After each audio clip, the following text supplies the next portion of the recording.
Pronto, na reunião passada, a gente leu o parágrafo sexto todo e a gente leu um pedaço do parágrafo sétimo, se não me engano, né? Provavelmente foi isso que ocorreu. Não lembro exatamente até que parte nós fomos, mas foi nesse parágrafo que a gente acabou a leitura de maneira incompleta. Então eu proponho a gente começar a ler o parágrafo sétimo desde o início. O que vocês acham?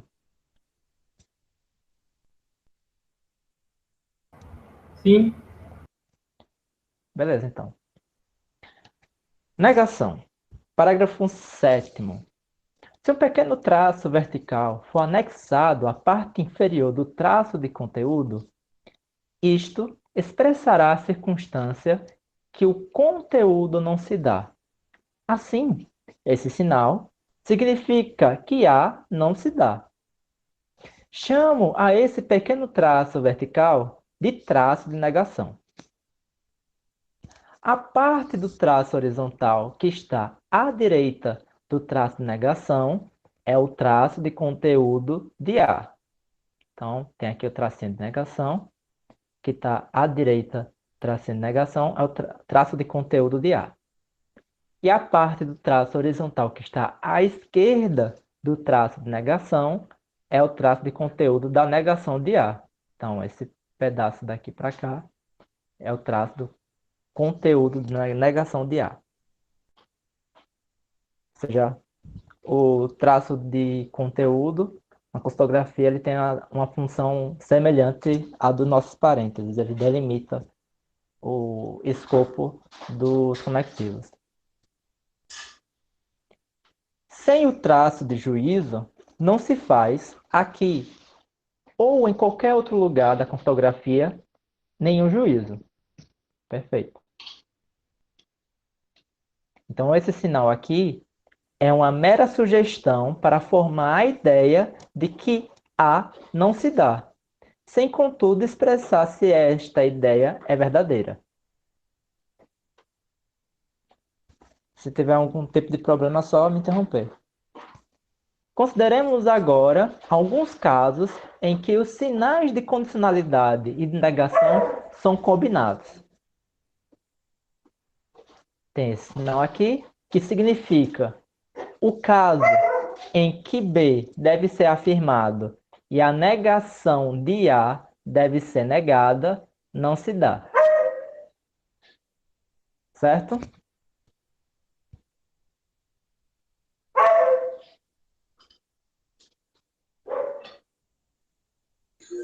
beleza.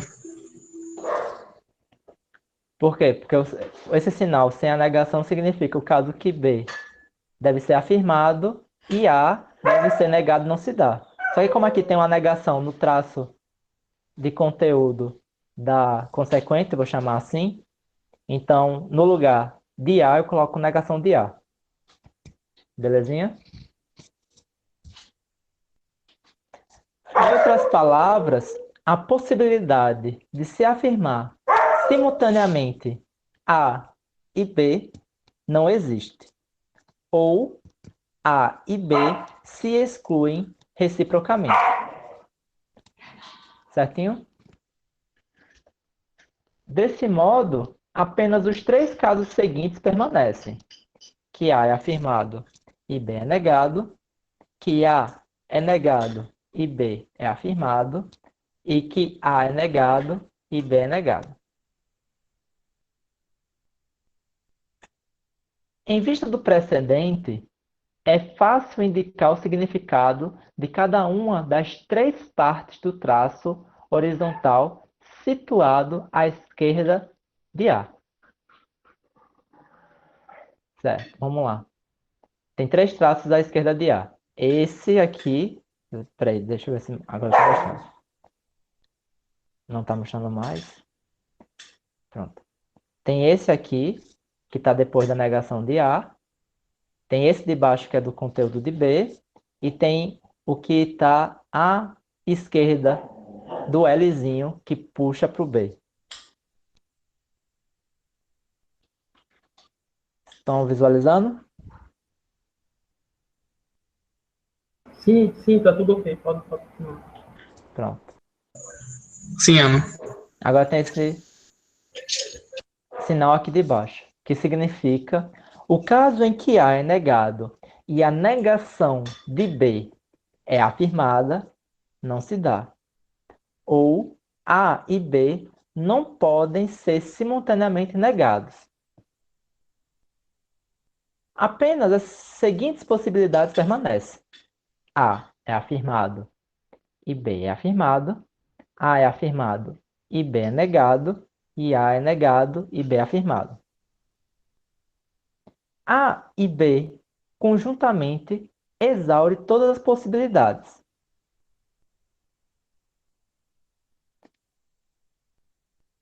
Deixa eu ver. Certo.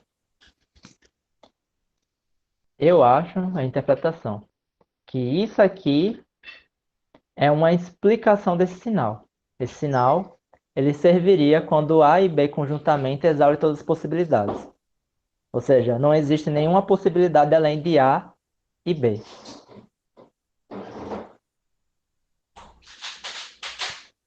Certo?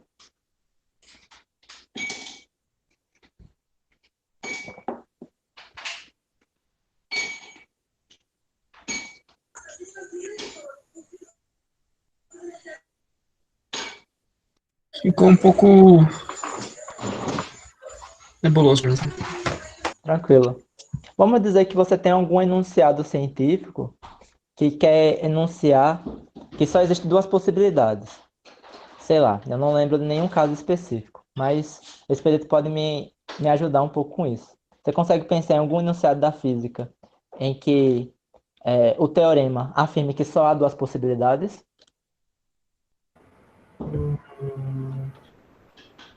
Eu não estou conseguindo pensar em algum agora. Se eu me lembrar de algum tipo.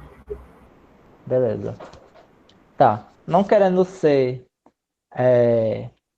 um redundante ou cair uma repetição de princípio, se você precisasse enunciar a lei do terceiro excluído, você anunciaria em termos desse sinal. Por quê? O que diz a lei do terceiro excluído? Ou, dado uma proposição, você afirma ou você nega. E nunca uma terceira possibilidade. Eu lembrei de um na física quântica. Ou você dá a quantidade de energia exatamente que ele precisa para atingir aquele nível e aquele elétron vai para aquele nível de energia, ou ele não vai. Então significa que você não deu a quantidade de energia exatamente. Então, ou é aquela ou não é aquela quantidade de energia. Pronto. Em termos conceitográficos, o sinal usado para expressar esse enunciado da física quântica seria esse traço aqui. Porque o que ele está dizendo é que A e B não podem ser simultaneamente negados. E aí uma interpretação que ele oferece é que A e B conjuntamente exaurem todas as possibilidades. Por isso que eles não podem ser simultaneamente negados. Por quê? Se existisse uma outra possibilidade além de A e de B, seria falso tanto A quanto B. Porque é um terceiro caso, C. Perfeito, perfeito. Tá Beleza, Alan. conseguindo pegar um pouquinho melhor, Emerson? Sim, sim. Tranquilo. Eu estou explicando porque na última vez que eu li, acho que a gente parou mais ou menos por aqui. Quando eu li isso aqui, eu não tinha entendido, não. Para mim tava. Eu acho que foi por aqui mesmo que a gente parou. E é por isso que aqui agora ele vai entrar na disjunção, que é justamente para explicar esse significado dessas palavras, que expressa essas possibilidades. Ou é uma ou é outra. Que aqui ele vai distinguir esse significado das palavras ou inclusivo ou exclusivo. As palavras ou, e, ou são usadas de dois modos. Em primeiro lugar, A ou B significa o mesmo que esse sinal, só que não acerido. Ou seja, é exatamente esse sinal sem acessão. vale dizer que fora de A e B, nada é concebível. E aqui ele dá um exemplo. Por exemplo, se uma massa gasosa for aquecida, então seu volume ou sua pressão aumenta. Em segundo lugar, a expressão A ou B combina em si os significados de esse primeiro sinal E aí, só relevando, tá aí alguns dados ideais que a gente comentou na aula passada. Perfeito. Perfeito. Pronto. A lei dos gases ideais, em termos concetográficos, seriam escritos dessa forma. Ou seja, que não há uma terceira possibilidade dado a condição de uma massa gasosa ser aquecida. Então, se uma massa gasosa for aquecida, só há duas possibilidades. Ou o seu volume vai aumentar, ou sua pressão vai aumentar. Não existe uma terceira possibilidade.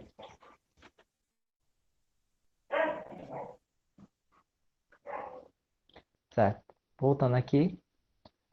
Em segundo lugar, a expressão A ou B combina em si os significados desse primeiro sinal, em que a negação está na consequente, e esse sinal, em que a negação está no antecedente. De modo que, em primeiro lugar, fora de A e B não existe uma terceira possibilidade, e que, em segundo lugar, A e B se excluem mutuamente. Então, das quatro possibilidades, apenas as duas seguintes permanecem. A é afirmado e B é negado, A é negado e B é afirmado. Ou seja, dada a segunda interpretação do ou, você não pode nem acontecer das duas não acontecerem e nem que as duas acontecerem simultaneamente. Ou seja, de fato, ou é uma ou é outra, de maneira estrita. Certo?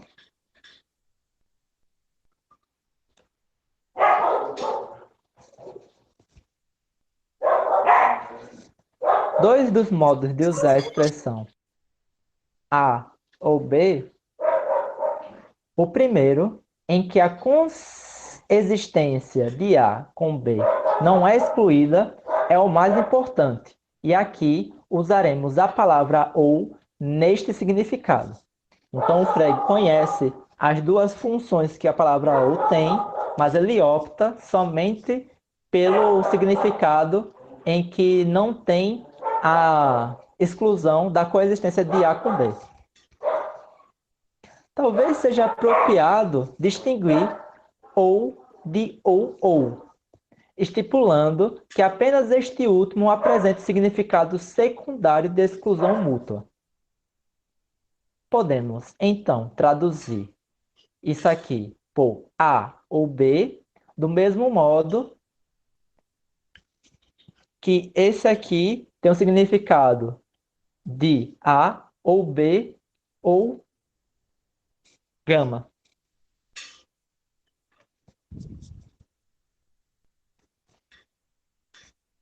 E aí, belezinha esse segundo também?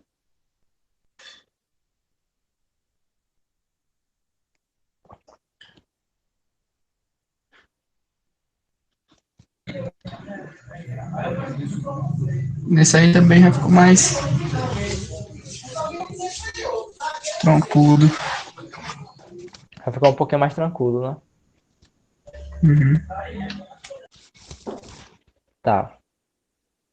Isso aqui pode ser, se a gente utilizasse a equivalência, a gente poderia mostrar como isso aqui significaria A ou B ou gama. Mas vamos pegar o critério que ele está estabelecendo.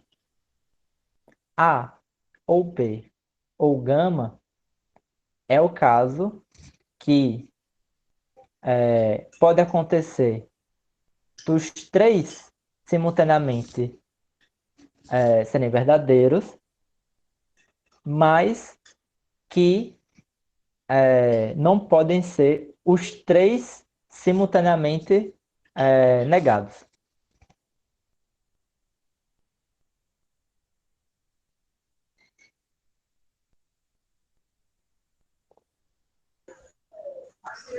Entendi. Então, dado esses três, ou os três. Não, na verdade, o único caso que não pode acontecer é que os três simultaneamente sejam negados.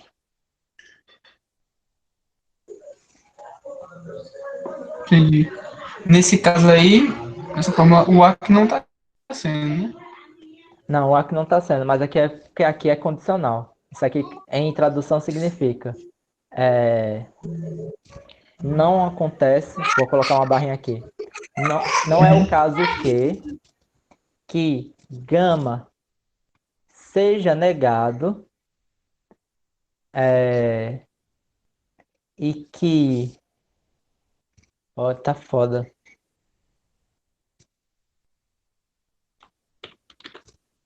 Alguém consegue me ajudar aqui?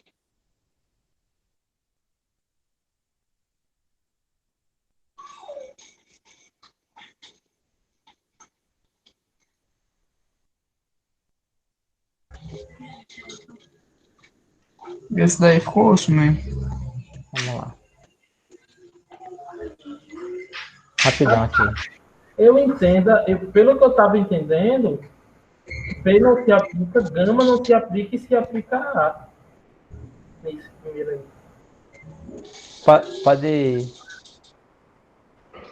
Pode repetir, Felipe, por Eu favor? estava entendendo que B não se aplicava, gama não se aplicava e A se aplicava. Porque aquele traço ali não significa dizer que não se aplica? Não. Quando eu traço são combinados dessa forma, é uma condicional. Então, Ah, é termos de sim, então. O não se aplica é quando é só o traço de conteúdo puro. Quando você tem SL, é uma condicional. entendi.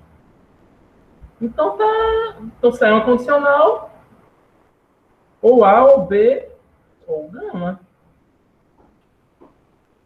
É só que tem a negação também. Eu vou mudar a tela para outra aqui rapidão, só para a gente visualizar melhor. Deixa eu ver. Então, A ou não se aplica B ou não se aplica gama.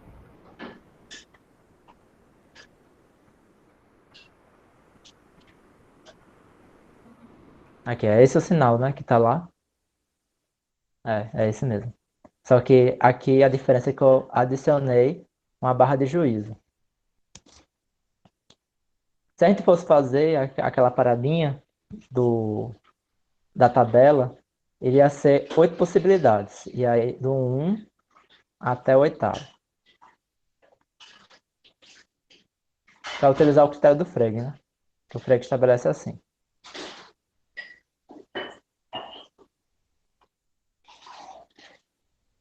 E aí ia ser termos de A,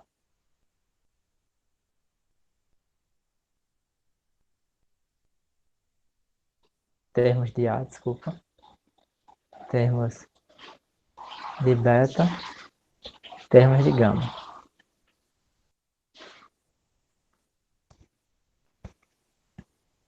Então, o que ele diz? Ele diz que não pode acontecer de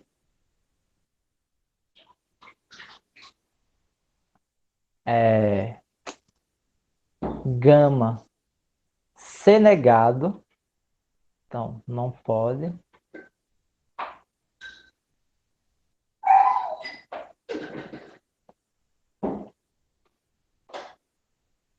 Gama ser negado.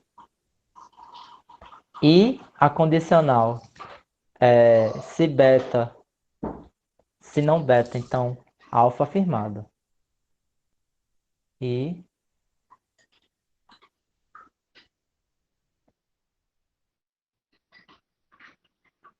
não beta.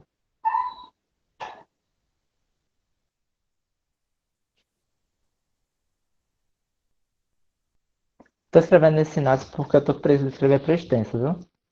Mas tá dando para entender que isso aqui eu quero dizer que não pode gama ser negado e não beta Se não beta, então alfa ser negado?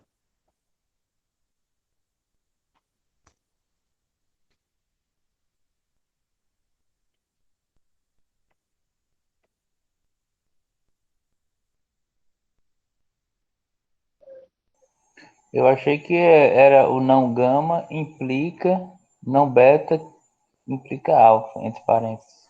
O não beta e alfa. Pode ser isso também, pode ser isso. Eu só estou usando o critério que ele define a condicionalidade, que ele define a condicionalidade como não podendo ser o caso em Ah, que sim. gama seja afirmado, vamos fingir que não tem essa negação, em que isso seja afirmado e que isso seja negado. Eu só estou usando esse critério. Mas isso Uhum. pode ser do jeito que está falando mesmo, que é não gama, é mais simples na verdade, não gama implica não beta, que implica alfa. Em termos contemporâneos, seria isso que está escrito aqui. A questão que a gente está querendo saber é como disso aqui a gente chega para ou gama, ou beta, ou alfa. Eu acho que dá para a gente fazer uma dedução natural, né? Usar uma ferramenta mais moderna. A gente pode fazer uma dedução natural. Eu só não estava fazendo por dedução natural, é porque o Frege não definiu através de dedução natural. Esse é o ponto. Então. Porque o jeito que ele definiu é complicado de entender. Será que não tem a nota lá, uma nota. Se o cara não colocou finalmente uma nota. Dá, sim, acho que sim. Mas bora fazer por dedução natural, já que você sugeriu, rapidão. Só deixa eu apagar essas coisas todas. Dá para fazer por dedução natural rapidinho.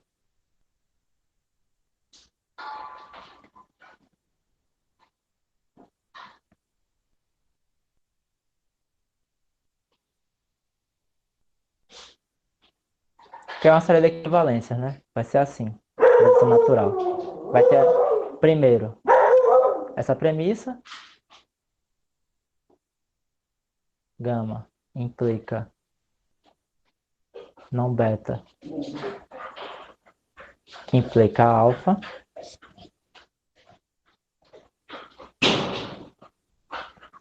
Segundo passo, eu não vou colocar os passos ao lado não, já que eu estou falando os passos que estou fazendo. Isso aqui, eu posso usar a equivalência da condicional, então isso aqui vai ser não é o caso.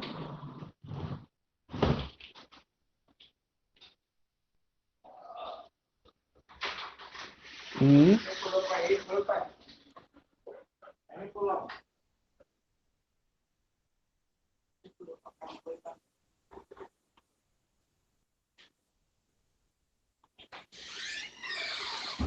me corrija se fazer algum passo errado.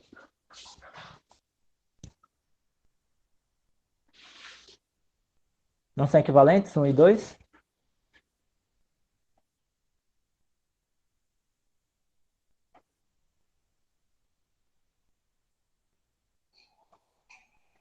Eu vou então lembrar pelas regras primitivas. Mas eu acho que sim, eles são equivalentes sim. Tá, vou colocar só aqui embaixo para ver. Tem aqui P implica Q. Só para dar uma lembrança.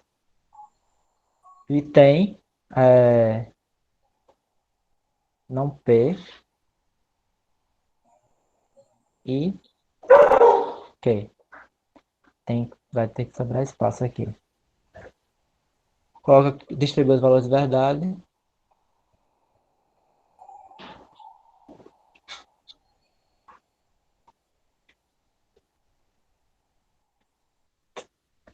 Ai, meu Deus.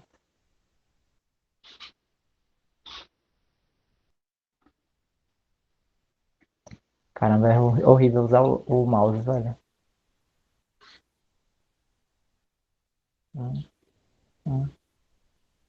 0, 0. Aqui não vai dar não. Tem muito pouco Eu, espaço. Oi? eu acho que eu tenho uma imagem aqui que pode ajudar. Deixa eu ver como é que eu posso colocar essa imagem aqui. Pronto, manda pra mim. Quando eu colocar ela no Você mandou por onde? deixa eu ver se cola aqui a imagem. Não cola, mas eu vou mandar o link da. Manda, Vai manda, achar manda. aqui as regrinhas, só para a gente relembrar. Certo.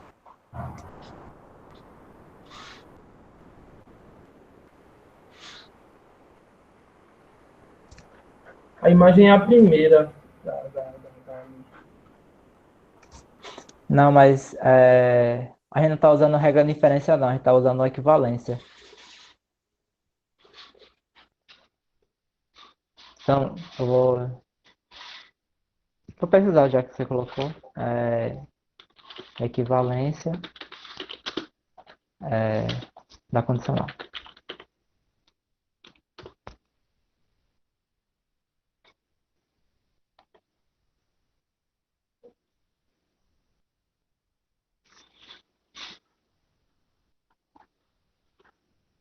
Certo. A imagem que eu consegui foi essa.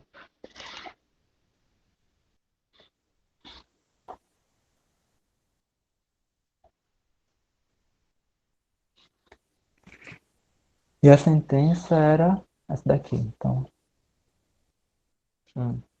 negação de gama implica negação de beta que implica alfa. Pronto, dada essa regra aqui, vai ser... na verdade eu errei. Eu coloquei uma conjunção, adjunção. Ser negação da negação de gama. Vou colocar uma adjunção ou uma conjunção? Vou colocar uma conjunção. Disjunção, negação de beta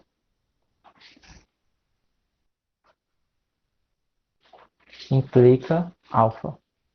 Eu vou chamar isso de, sei lá, como chamo isso? Chamar isso dessas duas ondinhas. Então, isso aqui foi a aplicação de duas ondinhas a 1. 2 ondinhas. Aí depois eu pego de novo em 3. Aí vai ficar aplicando novamente gama ou negação de beta ou alfa. Já dá para visualizar aí, né? Aí das folguinhas. E aí finalmente 4, por dupla negação, vai ser gama aqui, ou tira os parênteses, né? Dupla negação de novo. Beta ou alfa. Podendo adição natural é esse aqui, que dá para fazer.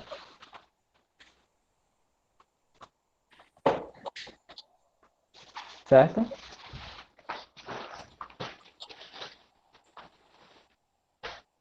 Belezura, mais fácil. Só que o problema é que o Frege não usou isso para nos convencer disso, entendeu? Então. Para fazer o teste, a gente tem que usar aquela semântica maluca que ele deu, que é impossível disso e disso. Mas tá tudo bem, já deu para visualizar. Belezinha, então. Deu para compreender melhor, Emerson, usando dedução natural? Sim, sim, bem melhor.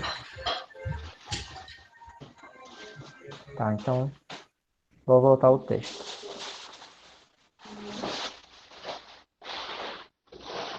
Obrigado, Expedito, pela imagem, viu? Tranquilo.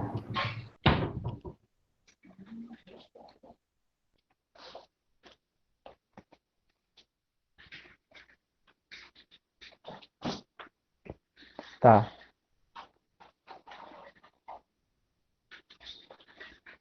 E isso aqui tem o significado de A ou não, de alfa ou beta ou gama, como a gente verificou agora há pouco. E isso aqui significa que esse sinal aqui é negado. Ou o caso em que simultaneamente alfa e beta são afirmados ocorre. Tranquilo?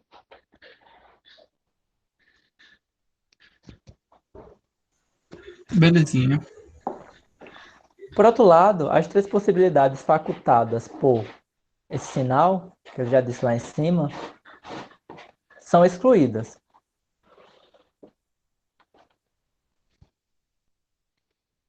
Quais são as três possibilidades? Vamos lá.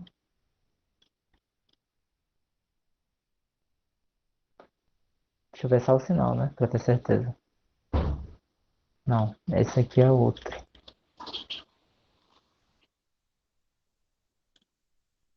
É esse aqui. As três são: A é afirmado e B é negado, A é negado e B é afirmado, e A é negado e B é negado. Se você negar esse sinal aqui, você exclui essas três. E só sobra a primeira, que A é afirmado e B é afirmado.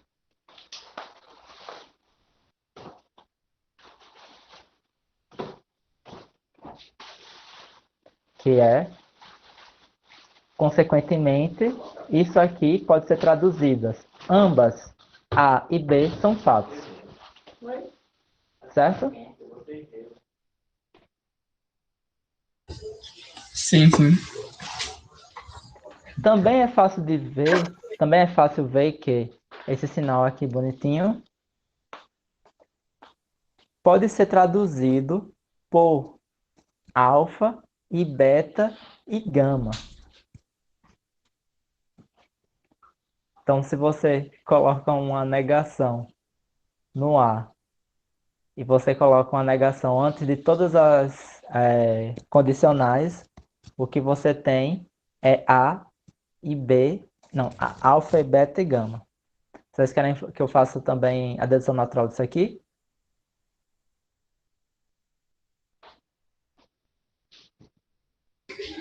Seria interessante. Seria bom. Tá. Dá uma rapidão.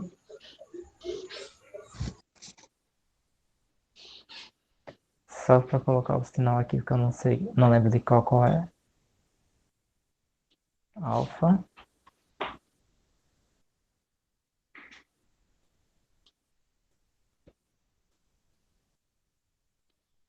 Beta. Gama. E tem uma negação no alfa.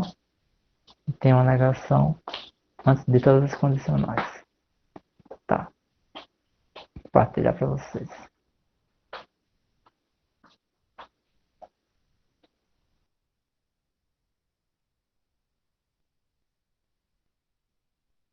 Droga.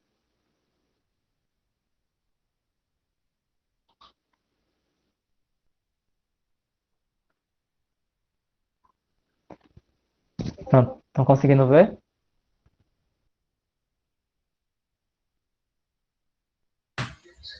Sim, dá pra ver sim. Certo. Tá.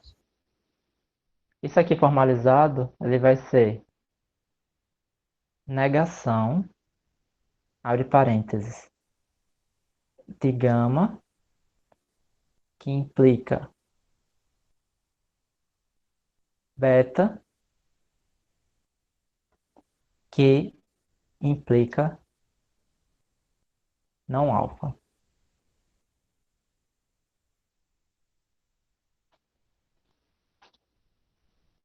Certo? Passo 2 eu já vou transformar direto tudo em disjunção. Então, essa aqui vai ser a negação de não P ou não beta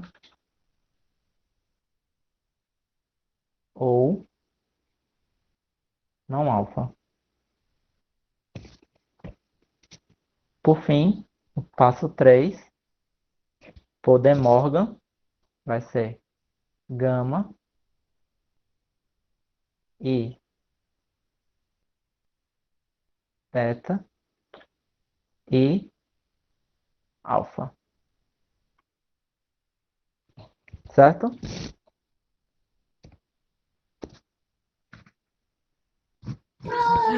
Certo, Alan. Massa. Pronto. Vamos voltar ao texto.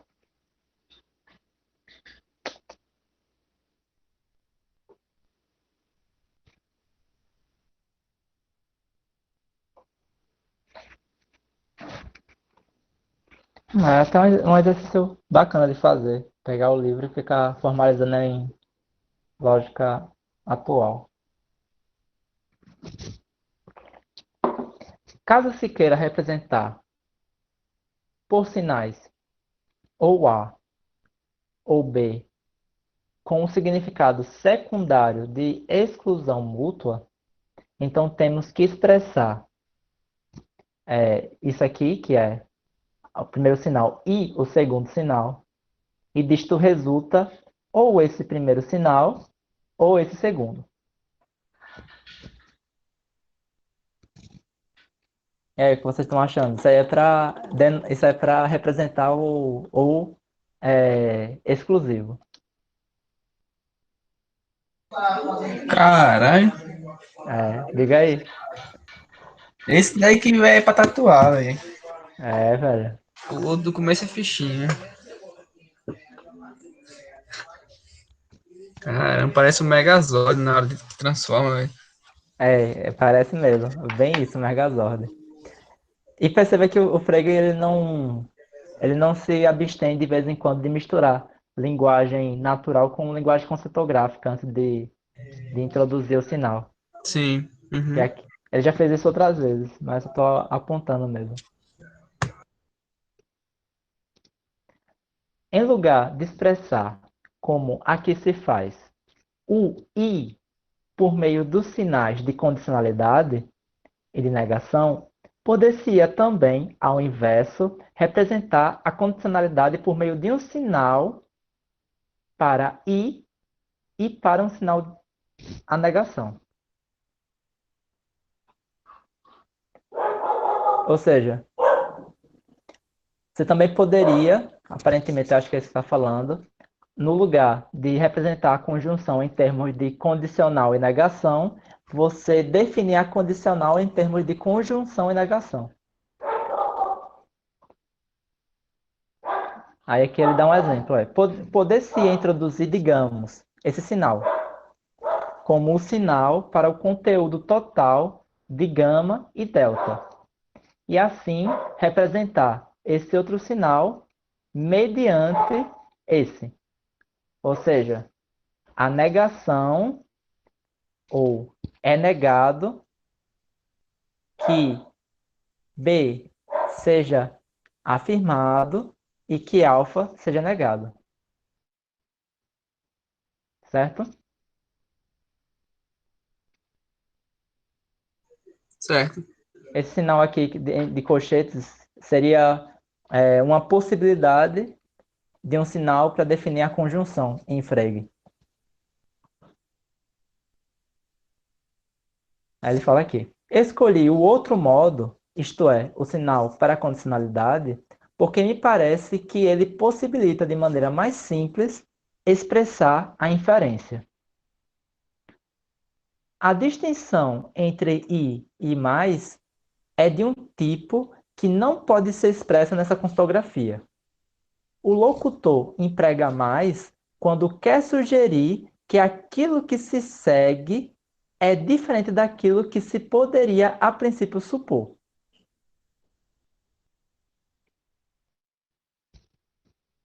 Certo?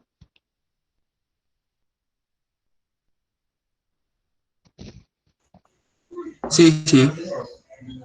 Aí ele coloca esse sinal que ele fala que esse sinal significa ocorre a terceira das quatro possibilidades, isto é, que A é negado e B é afirmado. Poder-se traduzi-la, portanto, por beta e ou mas não há, ocorre.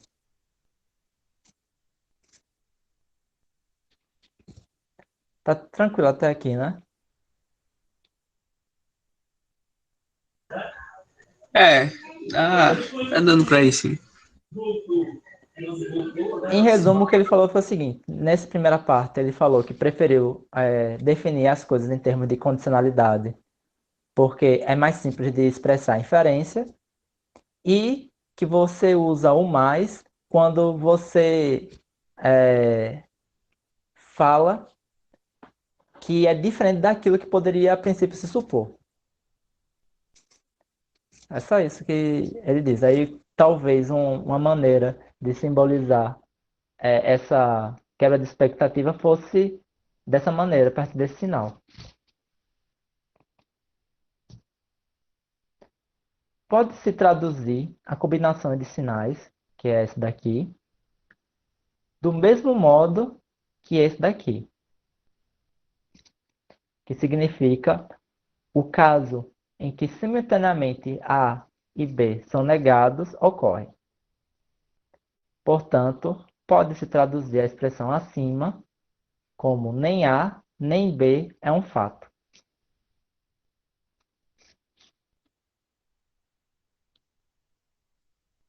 Certinho?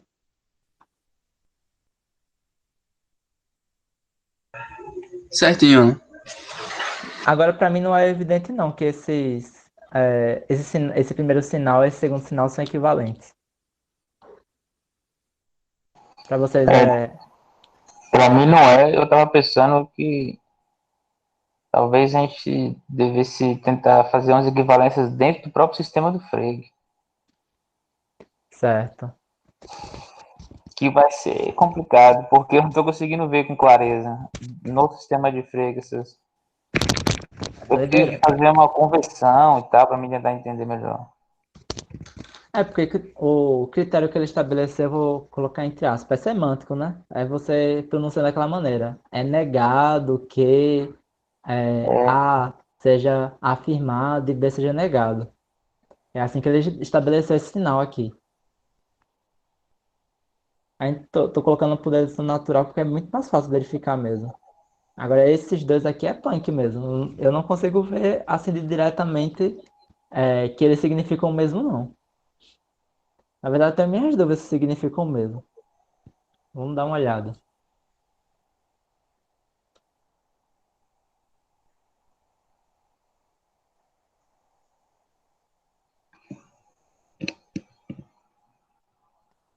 Para pegar um outro lá, deixa eu só ver rapidão. Tá. Tem esse primeiro sinal aqui, cabulosíssimo. Que tem uma negação só aqui e uma negação aqui. E aqui tem alfa. E aqui tem beta. E aí tem o outro sinal, que é esse aqui, né? Negação aqui atrás. Tem um puxão de baixo. Tem a negação aqui na frente e a negação aqui embaixo. E aqui é alfa. E aqui é beta. É isso mesmo. Tá certinho até agora. Então esse primeiro significa o quê? O primeiro, em lógica contemporânea, só para deixar bem claro, significa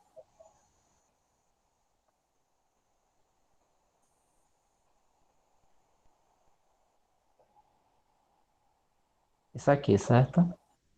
E o segundo significaria algo assim.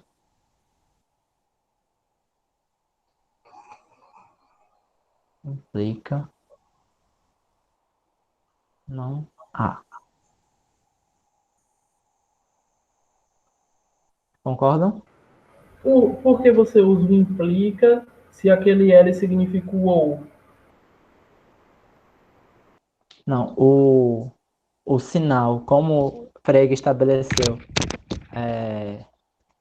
antes desse L, é uma condicional. Só que ele agora está utilizando a combinação entre condicional e negação para definir os outros conectivos. Aí ele começou definindo o ou. a partir de condicional e negação.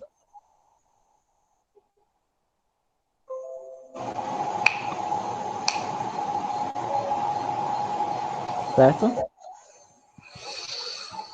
Então, me parece que é isso aí também, né? Foi o que eu pensei também. Me parece que é diferente, né? Vamos agora utilizar o que a gente sabe, né? Isso aqui vai ser, não é o caso que não beta ou alfa, vai dar uma coisa diferente mesmo. E aqui vai ser não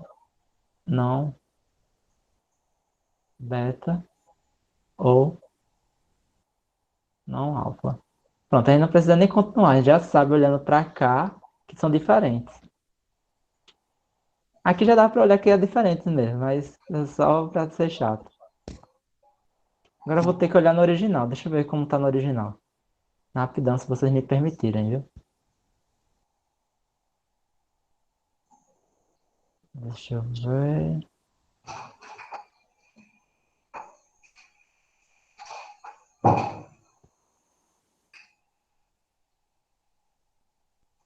Deixa eu parar.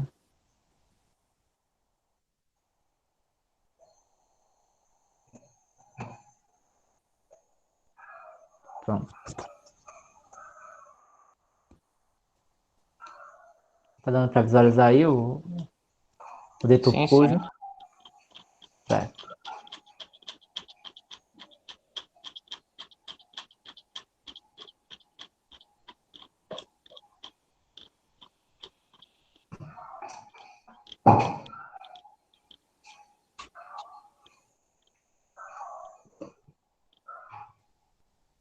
Aqui ele está ensinando as inferências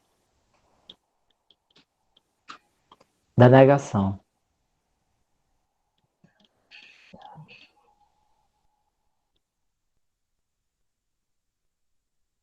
Tá.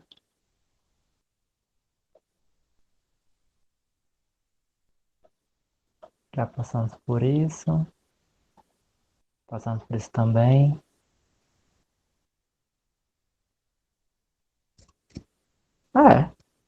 Aparentemente tá igual. Tá dando pra ver aí? Coloquei aí no chat a forma como eu consigo ver, né?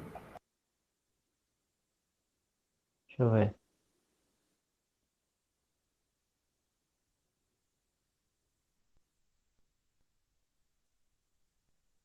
Não há ou... Por que você só consegue ver dessa forma?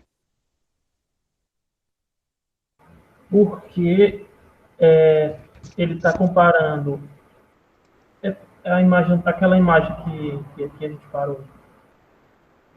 Bola que bote nela depois. Mas não precisa ser agora não. Ele está comparando uma coisa como equivalente à outra.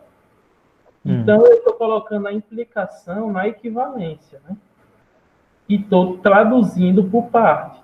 A primeira parte eu traduzo como não A ou B, implicando no que ele diz que é equivalente a A ou B. Certo. O problema é que ele não fala com a implicação. Se fosse uma implicação, era tranquilo. Obsetzen é tradução. O Então, ponto que você botou na expressão correta. Ó, essa primeira de cima aqui. Ó. certo, Eu essa é a primeira de tô, cima. eu tô saindo dessa primeira de cima, dizendo que essa primeira de cima implica nessa de baixo. Então, Não, eu estou lendo eu, como não A ou B, implicando em A ou B, depois que resolve cada uma separadamente. eu concordaria. Só que o termo que ele está usando não é implicação, é tradução. Obsetzen é traduzir. Vamos lá, então. Vou colocar no português de novo. Tá a mesma coisa, aparentemente.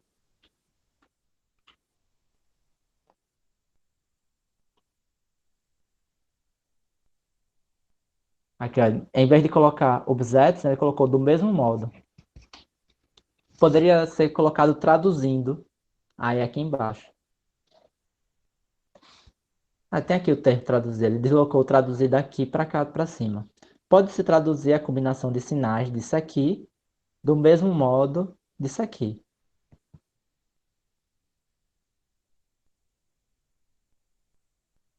Você ainda acha que é isso que você disse? Eu ainda continuo achando, pelo se é que eu entendi, né? Se é que eu entendi. Porque, ó, essa primeira expressão de cima, que tem essa primeira negação aqui, ó, primeira de todas, quer dizer que está negando o que vem adiante, não é isso? Sim, esse aqui nega o que vem adiante. Aí, indo para cima, você tem um B. Se você nega o B já é uma negação, então fica B, certo? Aí Não, embaixo você tem ou, só que aqui tem não A. Só que já está negando o que vem adiante, vai ficar A. Então, B ou A. Aí eu botei implicação, não sei se eu errei nessa parte, eu botei implicação porque eu disse que essa expressão de cima implica nessa de baixo, já que elas são iguais. Aí a de baixo faz a mesma leitura. Essa barra de negação aqui, nega B, ou não há. Não há da A. Então é equivalente, ao meu ver, ao que eu coloquei aqui. Não B, ou, não A ou B implica A ou B. então você acha que essa primeira, ela implica essa segunda? Elas não são iguais? Então, não, é isso que a gente acabou de verificar. Elas não são iguais. Mas veja, deixa eu olhar para a expressão que eu botei no chat aqui. Ó.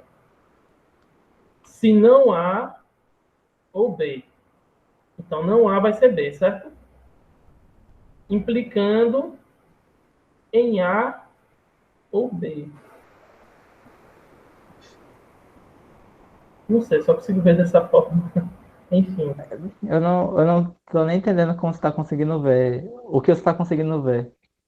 Porque você colocou não A ou B. Foi isso que você escreveu. A única coisa que eu fiz foi a leitura desse diagrama de cima e disse que implicava no de baixo.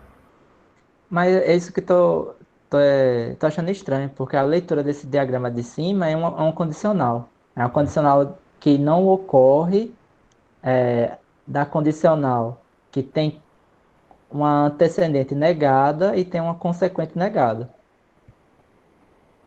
Como você lê essa parte de cima aí? Eu coloco aqui, tipo, seria não, deixa eu ver, certo, não, alfa implica não, certo.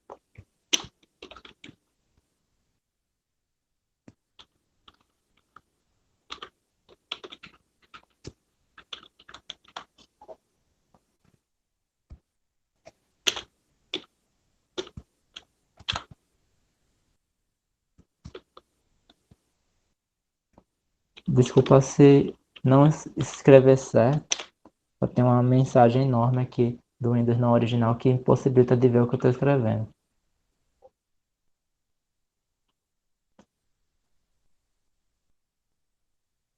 Essa é a primeira, e a segunda é algo assim.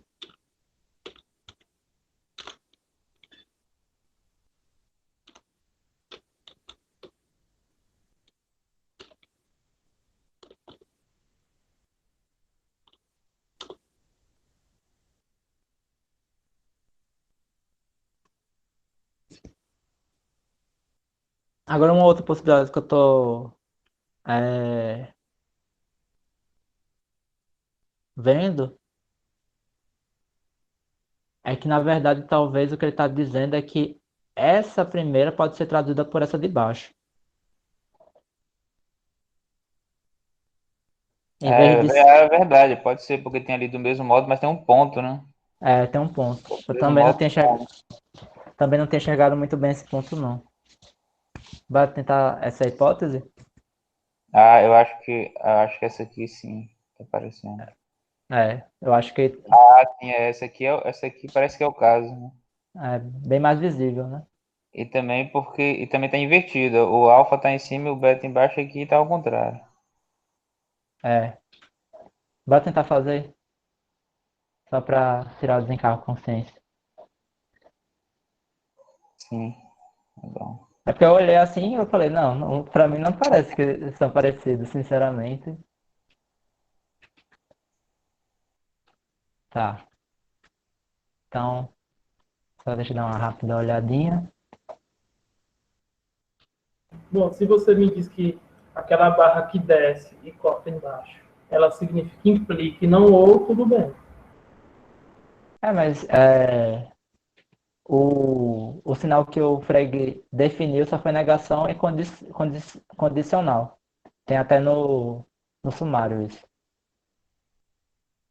É porque aquela parte lá ele só tava a partir da condicionalidade definindo a disjunção. Exato. Os primitivos dela é condicional e negação. Deixa eu ver. Tá certo. Só que aqui tem uma negaçãozinha aqui ao lado. E finalmente, não menos importante, que é o beta aqui.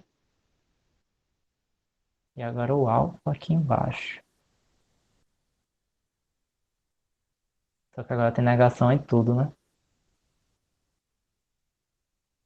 É isso.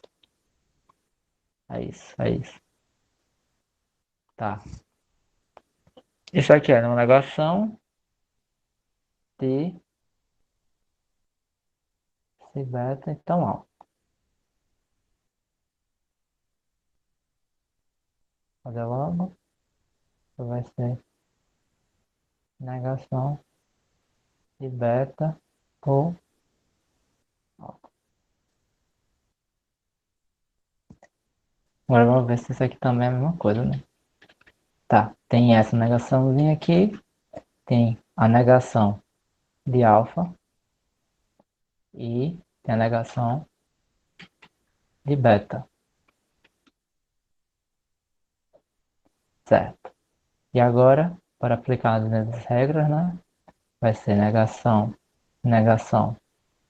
de alfa ou negação de beta. De fato é a mesma coisa, porque essa aqui faz dupla negação, vai ficar alfa ou não beta. Aí você faz comutativa para ficar igual. Certinho? Aí sim. Agora sim. Pô, susto da porra agora que teve.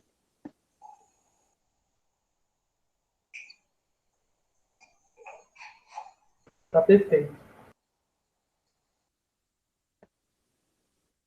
Certo, aí tem aqui o ponto. Então pode se traduzir isso aqui como isso. Do mesmo modo. Ponto. Acabou. Ponto é aqui. Agora vem outro parágrafo. Tem esse sinal que significa o caso em que simultaneamente A e B são negados, ocorre. Portanto, pode-se traduzir a expressão acima, que é essa daqui, por nem A nem B é um fato. Tá bom, tranquilinho. O que se disse sobre as palavras ou e nem só é pertinente à medida que elas unem conteúdos aceríveis. Certo?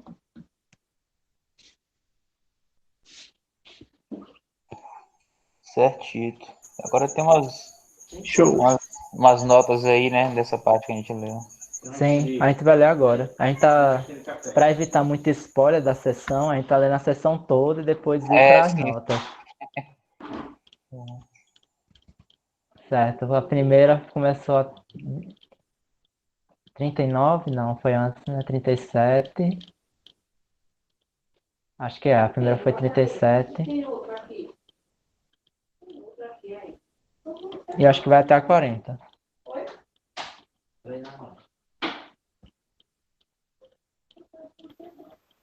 Parece que vai até a 40, certo. Então eu vou para as notas.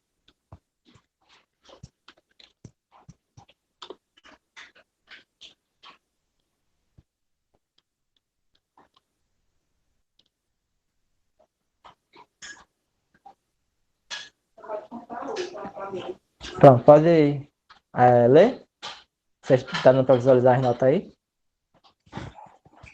Tá sim, de boa. Sim, sim. A fórmula acima, em nossa nomenclatura, é se B, então não alfa. Se beta, então não alfa. Que é equivalente tanto a não beta ou não alfa, como a não é o caso que beta e alfa. Tá, tranquilo aqui. 38.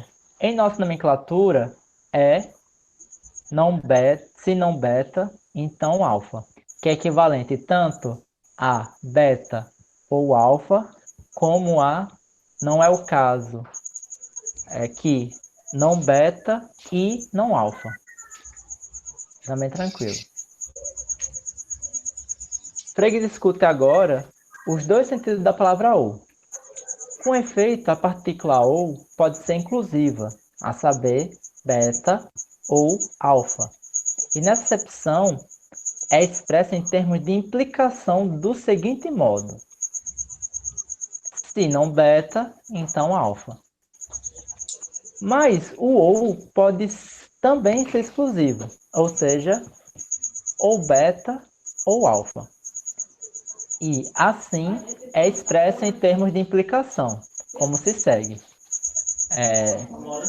Se beta, então não alfa, e se não beta, então alfa.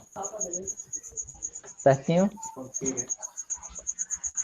Show.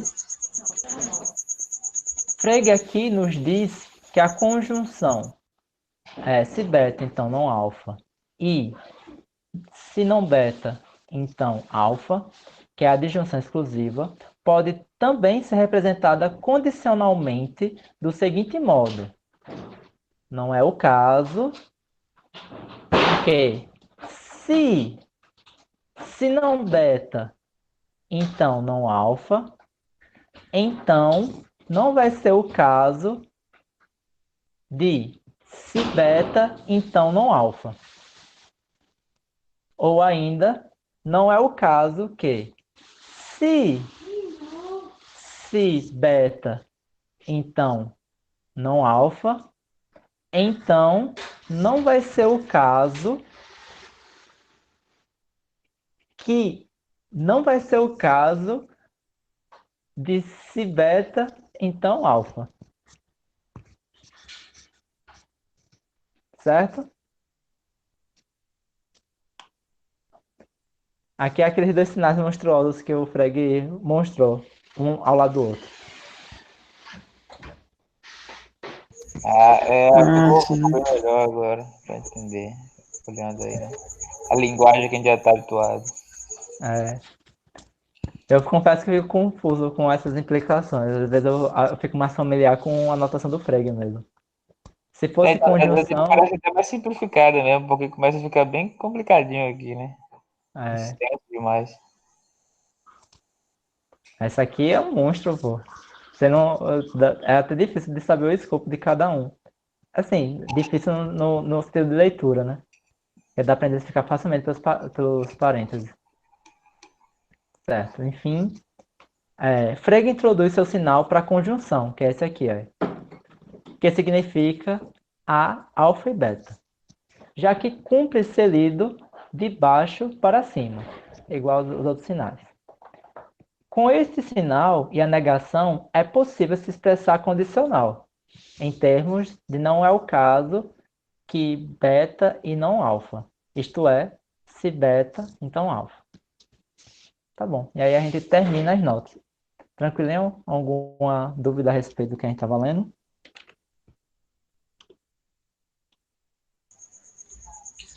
Não, acho que de boas. De boas é um termo muito forte, cara. De boas é um termo muito forte. Não, mas eu tô brincando. Tá legal, então. Agora vamos entrar na parte polêmica da constografia. Parte Eita, polêmica. Identidade de conteúdo. Essa por que parte vai ser polêmica, legal. Alan? Eu Porque foi gosto do uma parte... fuxico, conta aí. Não, porque uma parte que causou muito controvérsia entre outros autores, não na época, mas na posterioridade, que ele vai estabelecer um critério de identidade que é diferente da tradição. O próprio Frege vai alterar de posição posteriormente, mas na consociografia ele tem uma posição que é até dito por alguns que não é consistente com a própria consociografia. Eu não sei em que medida isso é sustentável, em que medida não, mas a gente vai ver isso aqui. Vamos lá. Identidade de conteúdo. Preparados? Sim, sim. Vamos nessa. Parágrafo 8º. Anota aí, né, de início. Oi, desculpa. Tem logo uma nota aí, logo no início, né? 42. Tem logo uma nota. Vamos ler a nota Exatamente. e volta para cá, para não ir para a nota, já vai pegar direto. Então, a gente está primeiro lendo o conteúdo do texto para depois ir para a nota. Certo. Porque a nota, ela já faz a função do que supostamente o texto se propõe a fazer. Por isso que a gente está fazendo dessa maneira. Ou seja, o texto explica o que ele está introduzindo, o sinal que ele está introduzindo, aí a nota chega e reexplica em outros termos o que o texto acabou de explicar. E às vezes a nota ela explica através de conceitos contemporâneos, e acho que isso é contaminar um pouco a leitura do texto. A gente vai ler a nota, só que eu acho que é melhor depois da gente ler o conteúdo por completo e interpretar, porque a gente consegue comparar depois. Certo?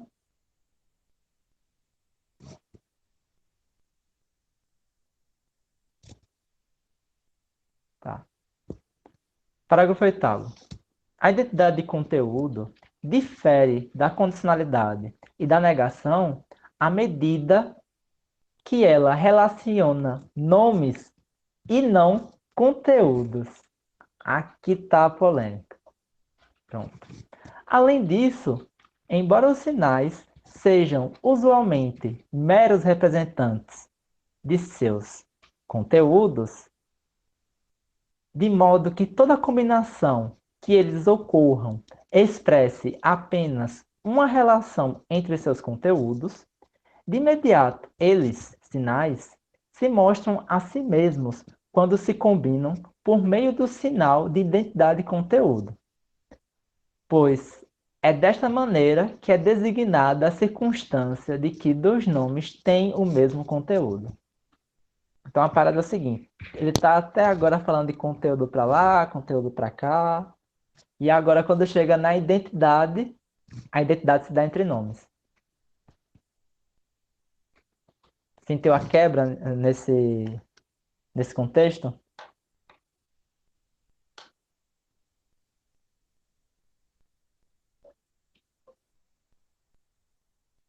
Sim, sim. Eu acho que deu para pegar assim. Mas nesse caso, ele vai tomar nomes com sentido totalmente diferente de conteúdo, não é isso? Sim. Os nomes vai ser esses sinais que a gente está utilizando. Sim. Sabe esses sinais todos que a gente está utilizando? A, B, não, alfa, beta, gama, eles são nomes. Uhum. Só que a gente estava utilizando esses sinais não como nomes, a gente estava utilizando esses sinais como conteúdos. Quando você usar um sinal da identidade, você está usando os sinais como os próprios sinais. Isso que é engraçado. Uhum. Então, Sabe ele aquela não está aí partindo daquela visão, daquela posição de que, apesar de existir um conteúdo, o máximo, a gente dá nome, mas o conteúdo em si não é acessado. Sim, ele vai dar os argumentos dele. Ele vai dar os argumentos deles. Vai mais ou menos por isso mesmo. Mas isso aqui aparentemente vai causar uns certos problemas para ele no sistema conceitográfico dele. Não é sistema de inconsistência, nada do tipo não, mas é problemas conceituais mesmo.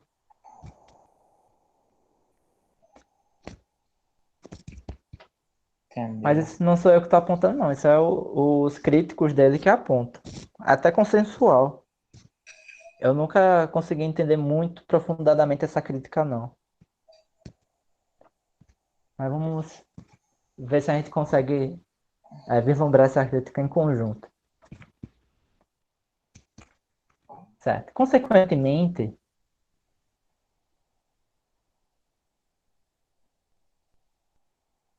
eu acho que eu já li tudo isso aqui.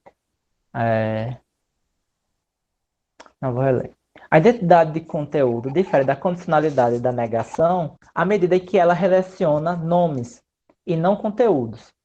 Além disso, embora os sinais sejam usualmente meros representantes de seus conteúdos, de modo que toda combinação em que eles ocorra expresse apenas uma relação entre seus conteúdos, de imediato, eles, sinais, se mostram a si mesmos quando se combinam por meio do sinal de identidade de conteúdo, pois é desta maneira que é designada a circunstância de que dois nomes têm o mesmo conteúdo.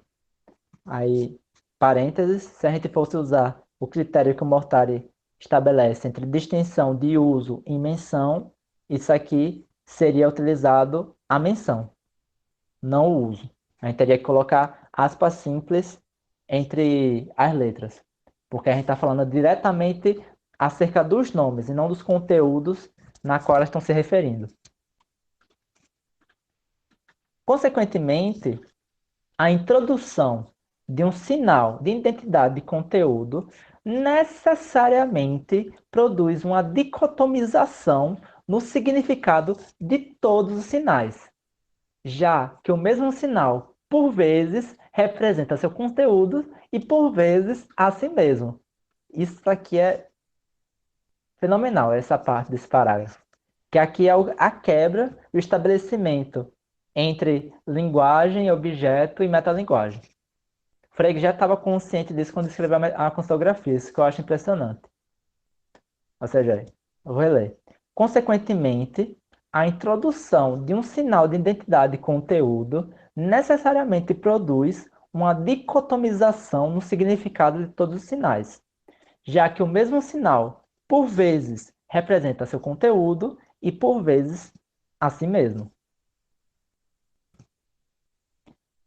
A princípio, isto dá a impressão de que se está lidando com algo que concerne apenas à expressão e não ao pensamento, e de que não necessitamos absolutamente de diferentes sinais para o mesmo conteúdo, e, assim, de que tão pouco se carece de um sinal de identidade de conteúdo.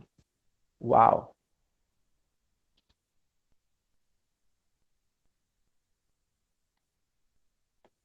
É o que estão achando até agora desse parágrafo.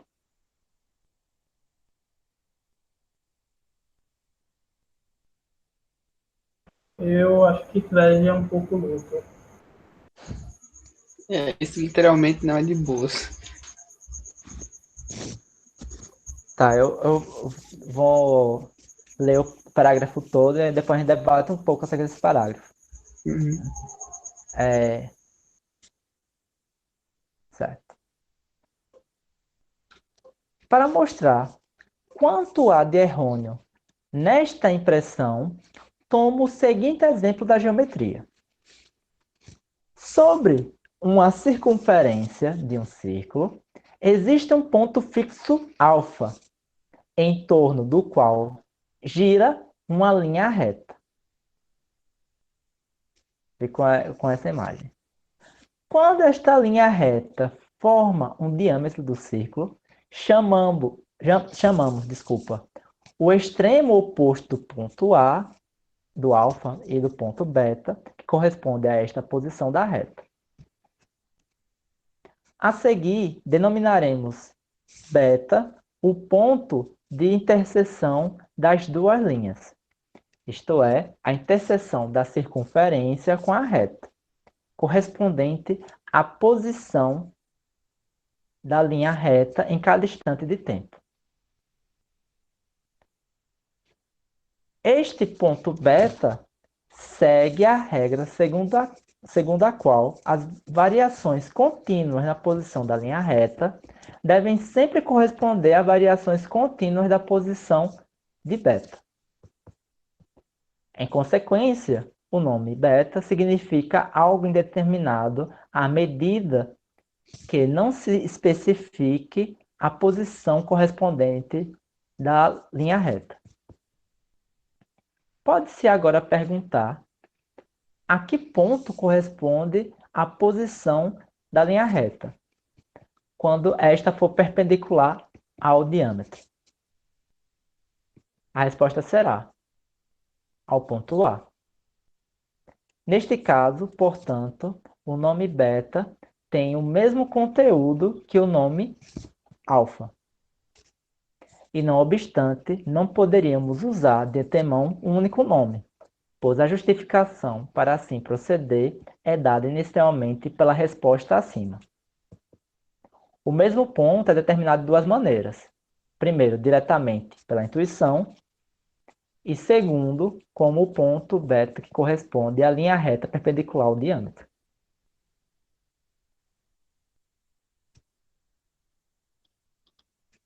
Deixa eu ver aqui. Tá, antes da gente continuar, ficou um pouquinho difícil de visualizar o que ele está querendo dizer com esse exemplo, né? Sim. Vocês querem que a gente tente representar isso a partir do quadro? Do Acho que seria quadro interessante. ou daquela ferramenta de geometria, né? Porque ele está falando aí de um círculo de diâmetro, eu acho que essa linha vai acabar. O Essa problema reta. quer dizer, alguém sabe usar o GeoGebra aqui?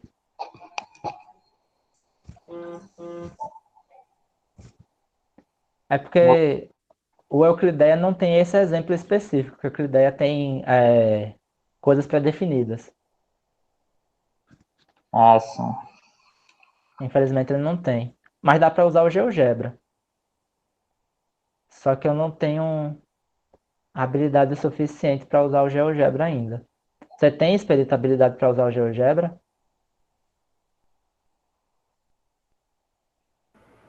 Eu usei o GeoGebra bem no começo da minha graduação, quando fiz vetores e não usei mais. Mas, ao que me parece, não era difícil, não.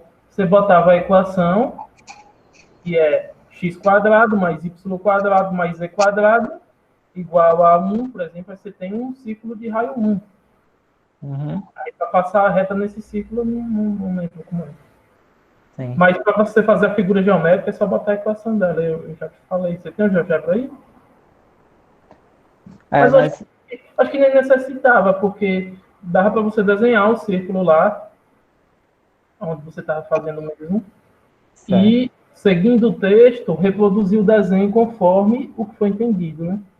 Beleza. Alguém tem como abrir o arquivo aí no computador para ler para mim, para eu começar a fazer a figura? Tem alguém que poderia fazer esse favor?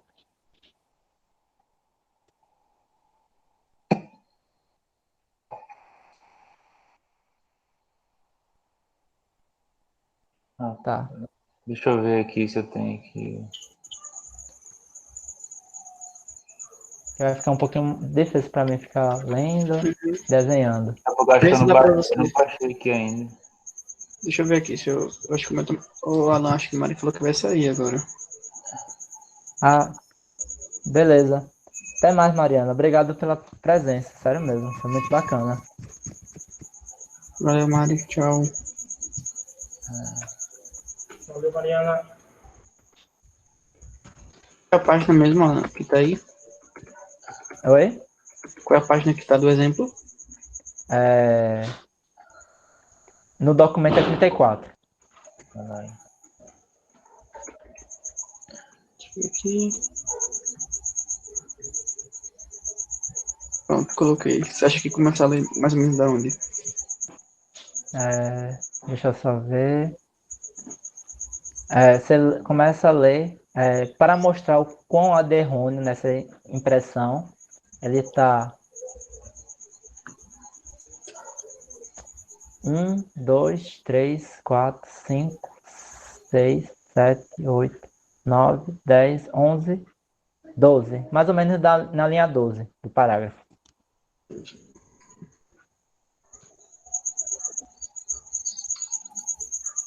Tá vendo aí? Para mostrar. Ah, já. Achei aqui sim. Já tá aqui já. Certo. Pode começar a ler, por favor. Belezinha. Para mostrar quanto há de errôneo nessa impressão, tomo o seguinte exemplo da geometria. Sobre a circunferência de um círculo, existe um ponto fixo A em torno do qual gira uma linha reta. Beleza, calma. Já fiz a circunferência. Talvez seja melhor fazer um pouquinho maior, né?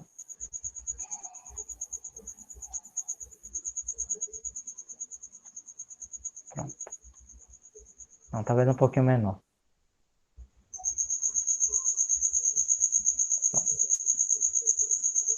Certo? Aí, em cima dessa circunferência tem um outro ponto, né? Isso. Sobre a circunferência de um círculo, existe um ponto fixo A em torno do qual gira uma linha reta. Existe um ponto fixo A. Esse aqui é o ponto fixo A, na qual, Gira uma linha reta. certo? Aqui não tem a ferramenta de reta, infelizmente. Então eu vou ter que improvisar com umas coisas que não é muito agradável, mas espero que vocês... Isso aqui é uma reta. Só que essa reta, você sabe que ela gira. Certo? Certo? Pode continuar. Quando esta linha reta forma um diâmetro do círculo, Ou seja, quando for assim... Não assim, né? Tá bom? Obrigado. Quando ela estiver assim...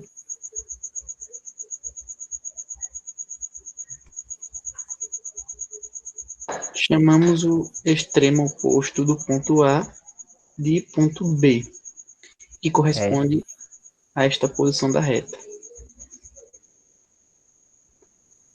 Que é esse aqui.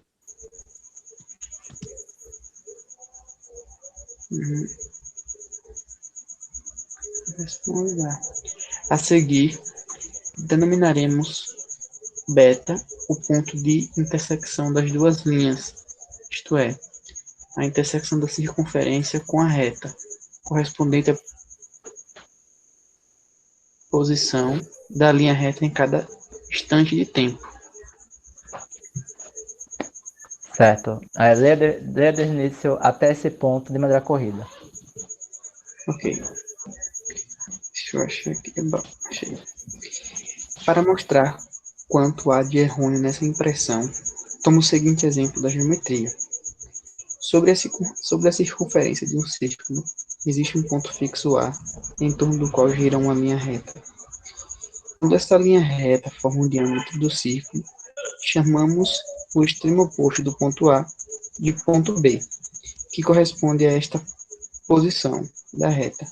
A seguir, denominaremos B o ponto de interseção das duas linhas, isto é, a interseção da circunferência com a reta, correspondente à posição da linha reta em cada instante de tempo.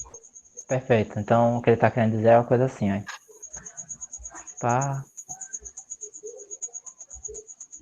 Pá.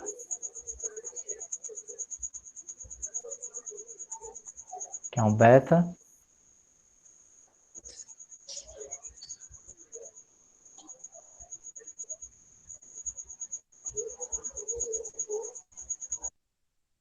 E aqui outro beta. Beleza? Essa reta gira e a cada ponto de interseção entre essa linha e a reta, entre a circunferência e a reta, você tem um beta, que é justamente a interseção entre as duas linhas.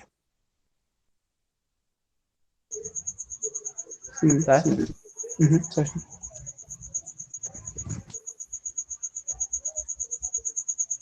Pode continuar a leitura. Tudo bom? A seguir, já li essa parte. Esse ponto beta segue a reta segundo a qual há variações contínuas na posição da linha reta.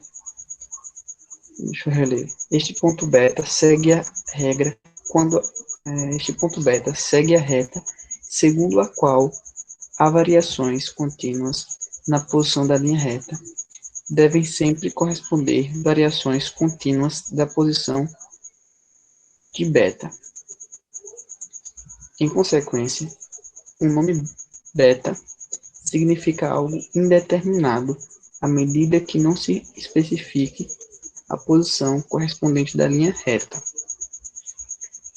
Pode-se agora perguntar: a que ponto corresponde a posição da linha reta quando esta for perpendicular ao diâmetro? A resposta será ao ponto alfa. Perfeito. Agora dá para visualizar. Imagina agora que ele continua girando. Ele veio para cá. Não, isso aqui também foi foda, né? Pelo amor de Deus, ó. Passou por aqui. Lembra que o sentido é de cá para cá. Ele tá girando. Ele passou por esse ponto, ele passou por esse, ele passou por esse, passou por esse, passou por esse, até o ponto em que ele está exatamente qual é a expressão que ele usa? Perpendicular à circunferência.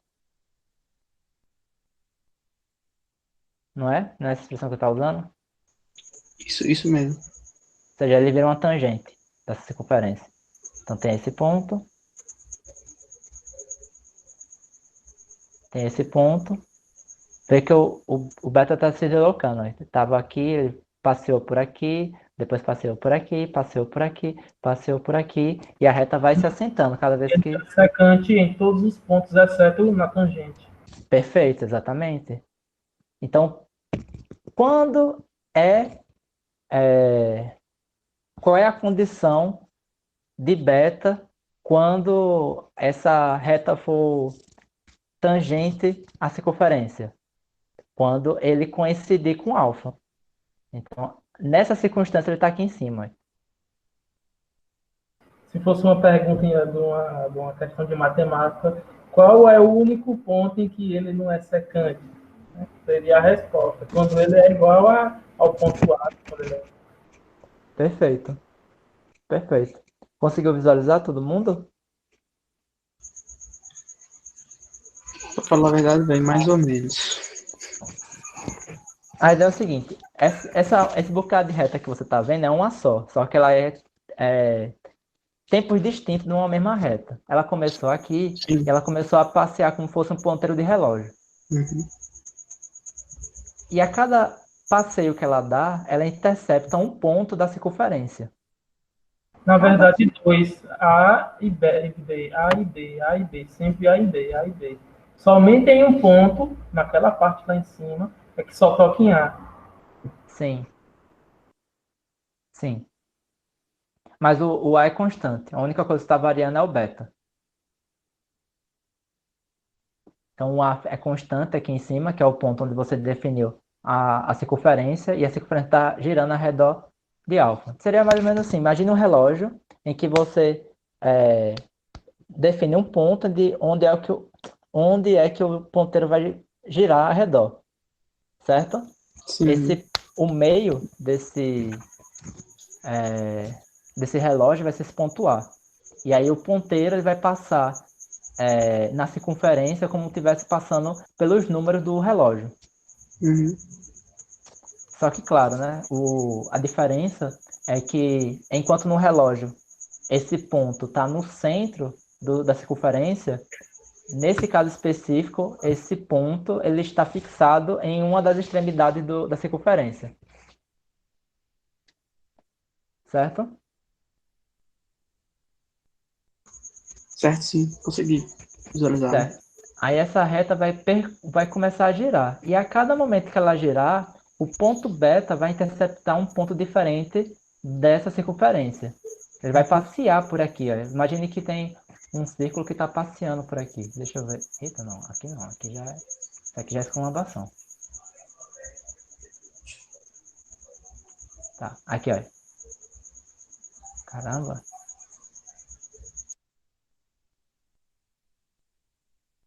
Sim, não dá para mover, não? Ah, meu Deus. Agora sim. Imagine que esse ponto está passeando. Ó. Passei por aqui, Passei por aqui, eu tô passeando. Conforme essa reta vai girando, ele vai passeando por toda essa circunferência. Até o ponto em que ele vai coincidir com A. Quando isso vai acontecer? Quando o Expedito falou, quando o ponto B coincidir com A, ou seja, quando o ponto B deixar de ser secante e passar a ser a tangente da circunferência. Ah, sim. Por que o Frege está falando isso? Ele está falando isso porque é o seguinte, olha, o beta ele só foi idêntico a alfa em uma única circunstância. Em todo o restante, ele pode ter variado livremente. Aqui, ó, isso aqui, em qualquer uma dessas posições, que eu estou colocando a circunferência girando, ele não é igual a alfa. Mas aqui, ele é igual a alfa. Aí o Frege vai dizer o quê? É por isso que eu estou estabelecendo a igualdade entre nomes e não entre conteúdos. Porque eu consigo ver que o conteúdo de alfa e de beta só foram idênticos em uma única circunstância. Eles não sempre foram idênticos. Certo?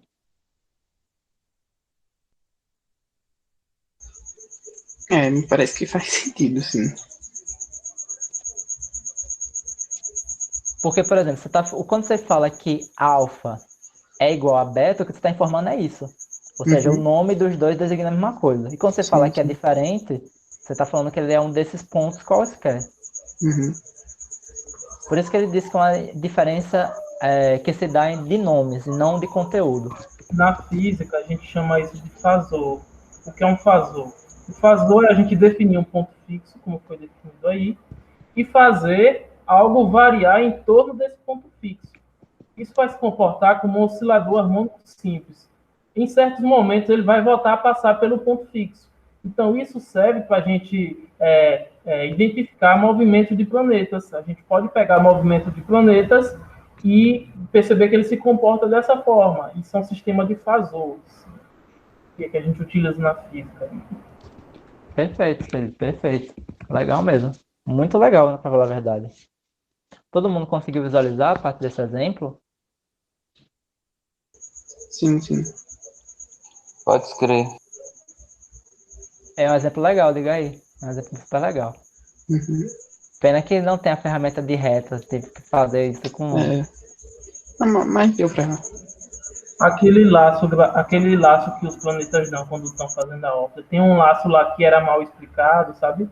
Aquele laço a gente consegue explicar fazendo um sistema desse. Pô, bacana. É sério mesmo. Bacana pra caramba. Ah, tem até o laserzinho pra mostrar aqui, ó. Oh, tô passeando. Enfim, tá bom. Acabou a brincadeira. Vamos voltar ao texto, então.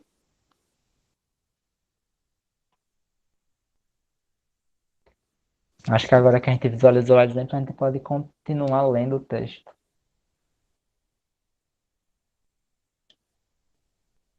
Certo? Você parou mais ou menos aonde, Emerson? Você pode me indicar? Nessa resposta dele que ele fala aí, que seria o ponto A. A resposta será ao ponto A. Ao ponto A. Neste caso, portanto, o nome B tem o mesmo conteúdo que o nome A, e não obstante, não poderíamos usar de antemão um único nome, pois a justificação para assim proceder é dada inicialmente pela resposta acima. Ou seja, parafraseando, a gente não poderia dar um único nome porque o A está fixo e o B está percorrendo toda a circunferência. Ou seja, o nome que o B está designando está variando conforme o tempo, enquanto o nome A está fixo. Só que tem uma certa condição específica em que os dois nomes coincidem, ou seja, a identidade de nome se dá. Ou seja, esses nomes designam, nessa circunstância específica, o mesmo conteúdo. Tranquilinho?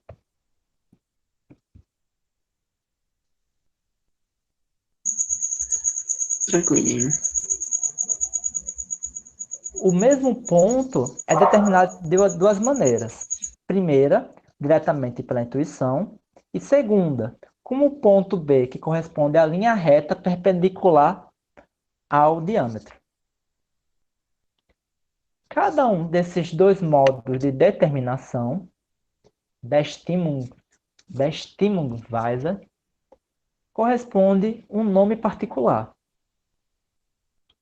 Portanto, a necessidade de um sinal para a identidade de conteúdo baseia-se na seguinte consideração. O mesmo conteúdo pode ser plenamente determinado de modos diferentes, mas o fato de que, em um caso particular, a mesma coisa seja efetivamente dada por meio de dois modos de determinação é o conteúdo de um juízo. Tá, vou ler mais uma vez. A cada um desses dois modos de determinação corresponde um nome particular. Portanto, a necessidade de um sinal para identidade de conteúdo baseia-se na seguinte consideração. O mesmo conteúdo pode ser plenamente determinado de modos diferentes, mas o fato de que, em um caso particular, a mesma coisa seja efetivamente dada por meio de dois modos de determinação é o conteúdo de um juízo. Tranquilinho até aqui? Tranquilo. Ou seja, o que vai estabelecer o nome vai estabelecer o modo de determinação do conteúdo. Então, o A é um modo de determinação do ponto e o beta é o outro modo de determinação do ponto. E tem uma circunstância em que esses dois modos de determinação identificam o mesmo conteúdo, que é em um caso particular. Antes que esse juízo possa ser feito, dois nomes distintos, correspondentes aos dois modos de determinação do conteúdo, devem ser assinalados àquilo a que esses modos determinaram. Mas, para expressar um tal juízo, precisamos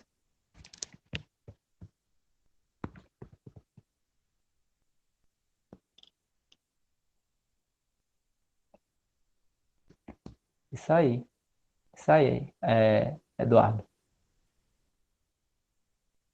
Vamos colocar aqui.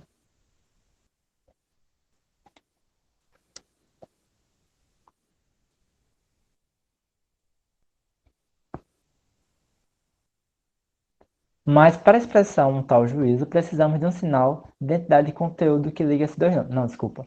Antes que esse juízo possa ser feito, dois nomes distintos, correspondentes aos dois modos de determinação do conteúdo, devem ser assinalados àquilo a que esses modos determinaram.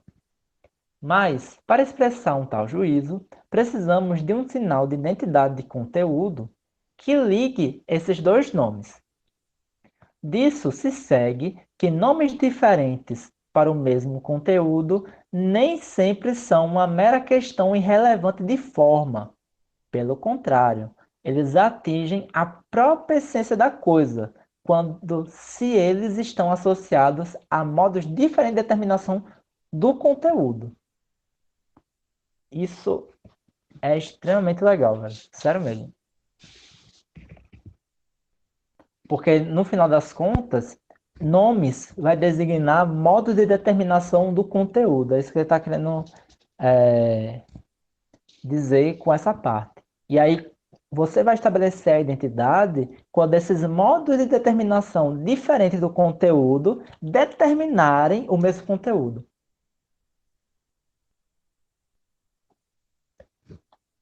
Uma razão mais corriqueira, nesse caso, o juízo que tem por objeto a identidade de conteúdo é sintético no sentido kantiano. Eu vou repetir. Neste caso, o juízo que tem por objeto a identidade de conteúdo é sintético no sentido kantiano. Tá bom.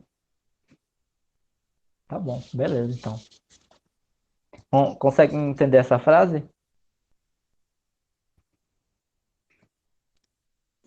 Eu acho que ele justifica essa frase na parte anterior, né? No período anterior, né? Sim.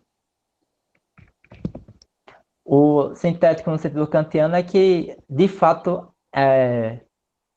incrementa algo ao conhecimento, né? É um predicado que não estava previamente ligado anteriormente ao sujeito. Esse é o sentido de sintético em Kant. Então, de fato, quando acontece de ocorrer essa identidade de conteúdo é sintética, no sentido kantiano. Tá, mas por que isso é relevante? Porque antes dele, o sinal de identidade ele era analítico. Porque quando você usava um sinal de identidade, você só estava querendo dizer que A é igual a A. E A sendo igual a A é analítico. Ou seja, você não está ganhando nenhuma informação nova. É quase uma redundância. Do jeito que ele define a identidade aqui, o que ele está dizendo é o seguinte, olha, A e B, eles são nomes de modo de determinação. Então, eles são modos que determinam conteúdos. E quando acontece do modo de determinação A coincidir com o modo de determinação B, no sentido de eles determinarem os mesmos conteúdos, você tem a igualdade. Então, nesse sentido, a igualdade ela não é analítica, ela é sintética porque ela incrementa o conhecimento. Ela adiciona algo ao sujeito que antes ele não tinha.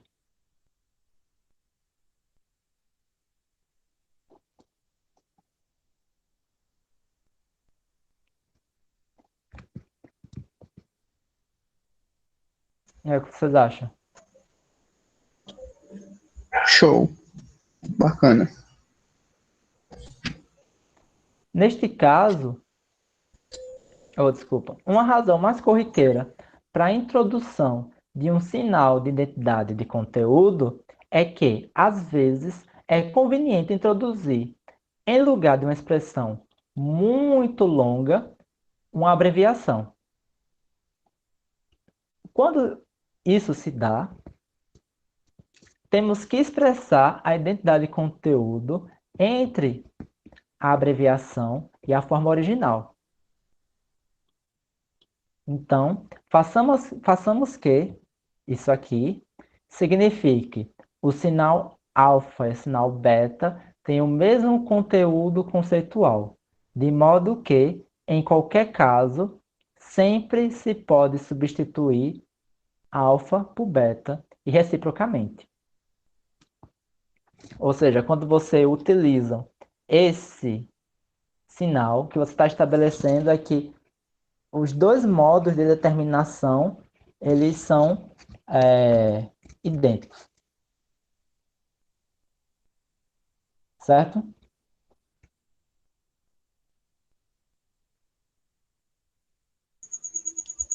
Perfeito, perfeito. Ou seja, não caberia, no caso anterior, utilizar esse sinal. Por quê? Porque os modos de determinação não são idênticos. Uhum.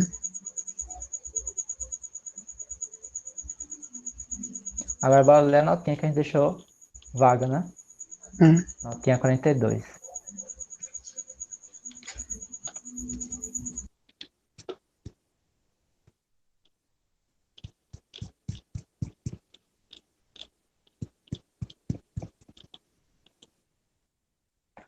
A fim de explicar o significado do sinal de identidade de conteúdo, simbolizado por essas três barras, Frege formula, embora dele nunca se utilize, uma importante distinção semântica que decorre das dificuldades com que se depara uma teoria referencial, teoria que esta obra pressupõe, quando se defronta com o problema da igualdade, conforme Consografia, parágrafo 8º.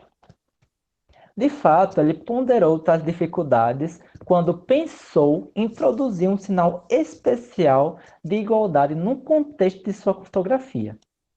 A introdução do sinal de igualdade envolve que se levem em conta as seguintes considerações. Primeiro lugar, ele torna possível introduzir nomes mais breves em lugar de expressões mais extensas, desde que se estabeleça a identidade de conteúdo entre as duas expressões. Tal é o que se dá nas definições por abreviação. Frege não dá a esta função nenhuma importância especial. Em segundo lugar, todo conteúdo pode ser determinado de diferentes modos. Cada modo diferente de determinar o conteúdo deve se associar um nome diferente. Portanto, nem sempre é verdade dizer que os diversos nomes que um mesmo conteúdo assume sejam meras multiplicações arbitrárias de abreviações convencionais. Com frequência, uma multiplicidade de nomes expressa diferenças conteudísticas que transcendem o mero plano dos sinais. Ora, são tais diferenças que tornam o conteúdo de um juízo. Belezinha?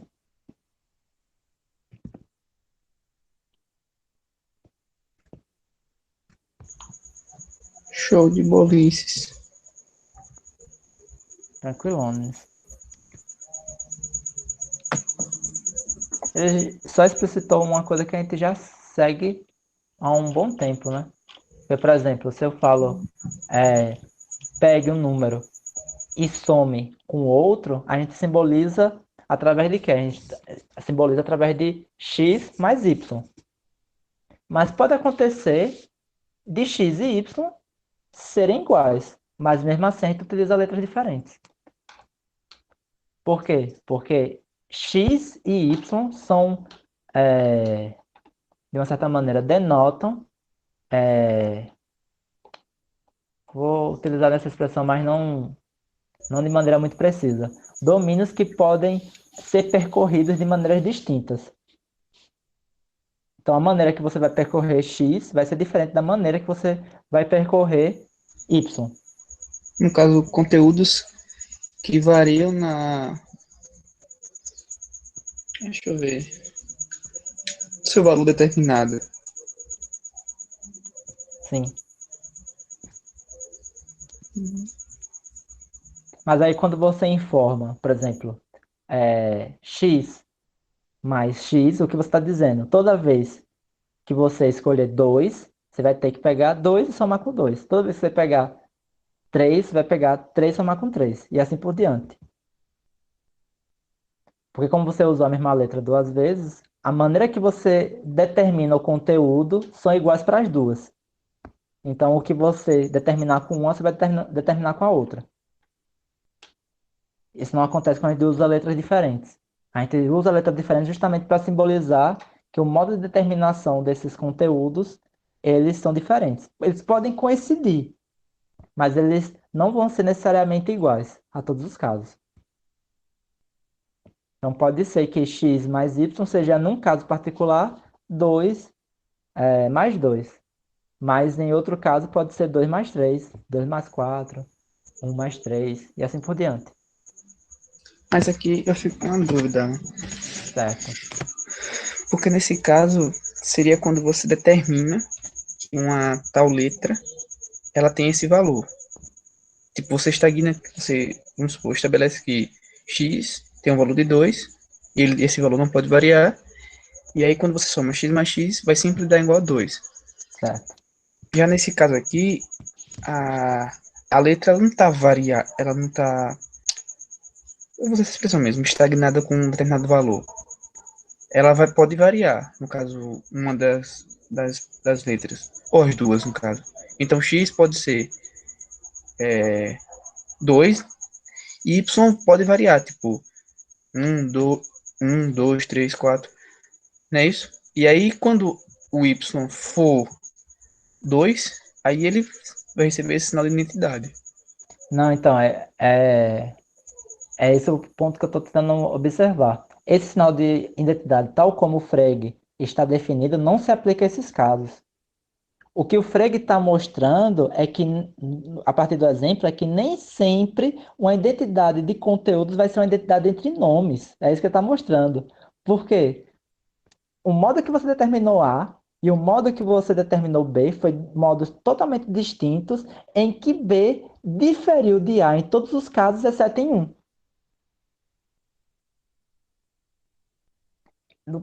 Pelo que eu conheço dos critérios de identidade do Frege, esses nomes não mereceriam receber identidade. Entendi. Você não teria como falar que alfa e beta são idênticos. Por quê? Porque tem casos em que eles não são. E o que você expressaria nesses casos? Entendeu? Uhum.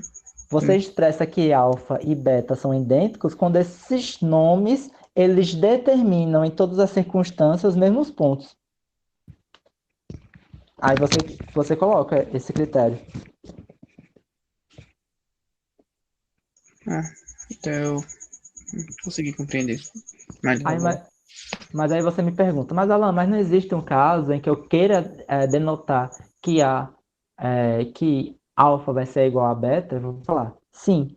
Nesse exemplo que ele deu, vai ter um caso, mas aí o que vai mudar? Eu vou colocar uma ruma de condicional anterior, entendeu? As condicionais vão restringir a identidade. sim, fazendo Ou com que aí seja, sim, ele sim. se eu colocar, que ele colocou, né? Na condição em que a reta for perpendicular à circunferência, é uma condição, é um antecedente. Nessa condição, então, alfa e beta vai ser idênticos. Mas, tal como está informado aqui a partir desse sinal aqui que a gente está vendo, isso aqui é para todos os casos. Em qualquer caso, e isso é importante sempre prestar atenção na criptografia. Quando o Frei coloca esse sinal sem condicional nenhuma, é que isso aqui absolutamente é um fato. Você reconhece absolutamente como um fato. Então, como até coloca aqui, em qualquer caso, sempre se pode substituir alfa por beta, e reciprocamente. Aí você fala, não, mas tem casos que eu não sei que eu posso substituir. Aí ele coloca as porras da condicional aqui anteriormente, então. Aí você coloca as condições que, caso satisfeitas, você pode substituir um pelo outro. E caso não, não pode. Você vai combinando os sinais conforme a sua necessidade, entendeu? Sim, sim. Consigo compreender. Agora foi. Identidade de conteúdo em Frege. Equivalência material ou própria identidade.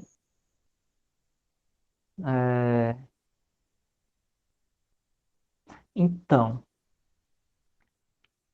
me parece que é própria identidade. Por quê?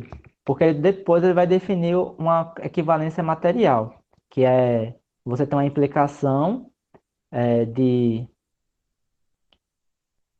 Uma implicação não, uma condicional de beta para alfa e uma condicional de alfa para beta.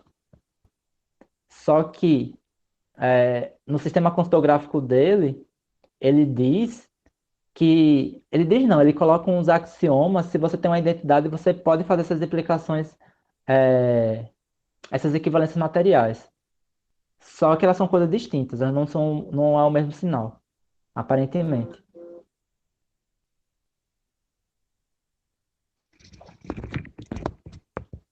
Deu para entender a pergunta do Carlos?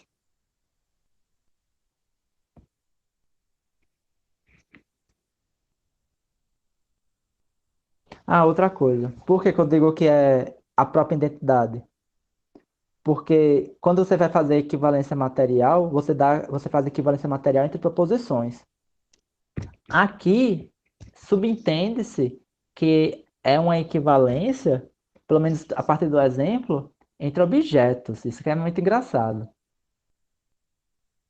Ele não está dizendo que um determinado proposição A tem o mesmo significado que proposição B. Ele está dizendo que o nome A e o nome implica objeto, pelo menos da semântica que eu aprendi, né? ele tem o mesmo conteúdo que o nome dele. E aí, eles dois em conjunto formam vou colocar assim, uma proposição. Por isso que essa parte é muito interessante, porque dá uma quebra mesmo. Ele só tá falando de conteúdo, esses conteúdos são conteúdos conceituais, etc e tal. Aí quando chega, pô, nome. Não tem nada de nome antes. E é um sinal que opera de uma maneira distinta dos outros dois. É uma doideira da porra. Muito bacana. Belezinha, gente. Vocês têm alguma coisa mais para comentar? Não, acho que não. Acho que estou satisfeito com a leitura de hoje. Belezinha. Não tô querendo começar a função hoje não, porque já falta 3 minutos para as 10. A gente pode Não, deixar na próxima. tá massa. E aí, o que vocês acharam de hoje? Rapaz, negação foi truncado, mas esse aí que a gente leu, de verdade, foi massinha. Massa mesmo. Tá. O carro vai virar abóbora. Ai, ai. O carro vai virar abóbora, pô. Já tá quase perto da meia-noite. Sabe qual é o problema? Aí, por causa do conteúdo do Frege. Não é absolutamente que o carro é abóbora. É só na circunstância que antes da meia-noite que vai ser igual. Isso aí. O modo de determinação não é o mesmo, depende da frase da madrinha. Tô E saindo o aqui. outro da montadora. Eu vou passar batina agora. Belezinha, Esperito. Obrigado pela presença. Agora. Valeu, Muito, cara. Valeu então, pessoal. Boa noite. boa Obrigado noite, gente. Valeu, pessoal. Valeu, Alan. Valeu, Expedito. Valeu, Oswaldo. Falou, man. Eduardo. Valeu. Bom descanso, galera. Até mais. Até. Até mais.